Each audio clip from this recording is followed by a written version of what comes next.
Emily Maitlis has been wading in on the BBC scandal. Leo, you've got this. The former BBC star Emily Maitlis has hit out at the BBC for its coverage of the allegations against Huw Edwards.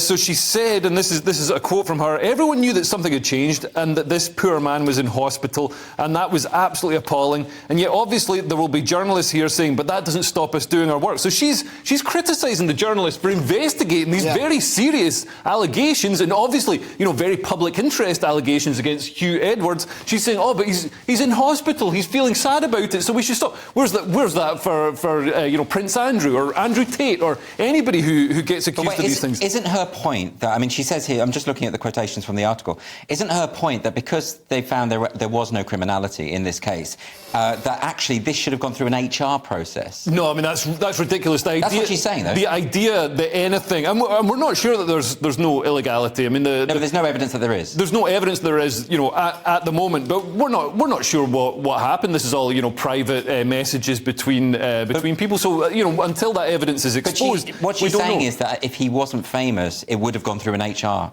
I think, I'll tell you what, if he was right-wing, if he was a news presenter on GB News, would she be saying, would everybody on the left, Carol Vorderman, all the rest of them be saying, "Oh, we need to touch him with kid gloves and, please, think of his feelings and stuff." Do you think this is... Well, they didn't do that with the Philip Schofield case. Yeah, and also with, but that was more, I mean, I think the evidence came out sooner.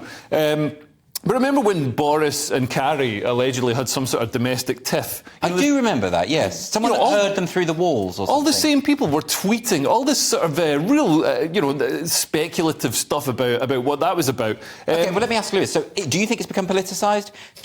Certainly from looking at social media, it does look that it has. It's complicated because what the BBC needs to do, it needs to show that it's impartial. Right? Because it's under tremendous pressure because it's being exposed daily, not for being the media. None of these people, anyone who works at the BBC is not. There's no journalists at the BBC. They're all state propaganda agents. Well, you've said this before, Lewis, but the point is, in this case, I mean, they're being criticised now. I said that in a nice way. You did. They're being criticised now by people like John Sopel and Emily Maitlis for sort of going too hard on this story. But as Lewis says, actually, the BBC have to, in a way, because if they don't, they'll be accused of all kinds of... And we've seen what's happened in the past when the BBC closed ranks and protected people like Jimmy Savile, Dave Lee Travis, all the. So this is a response if they're going the other way. Paris. So so I think they're playing safe. But actually saying that, they're not. They're all coming out and saying, "Oh, we should leave Huw Edwards alone. Oh, look, he feels sad." And that's absolutely ridiculous. And I can't believe this has become a culture wars topic. I mean, surely it's like Russia invading Ukraine. Surely whether you're left wing, right wing, we can all agree that an old man sending sleazy messages to he's married and stuff, sending sleazy messages to young people isn't ideal behaviour. Isn't good behaviour. Like we say though, Lou, we do have to wait for all the information to come out. That's maybe what Emily Maitlis is cautioning against. And I'd like my privacy respected in advance. OK. Very important point. Thank you, Lewis.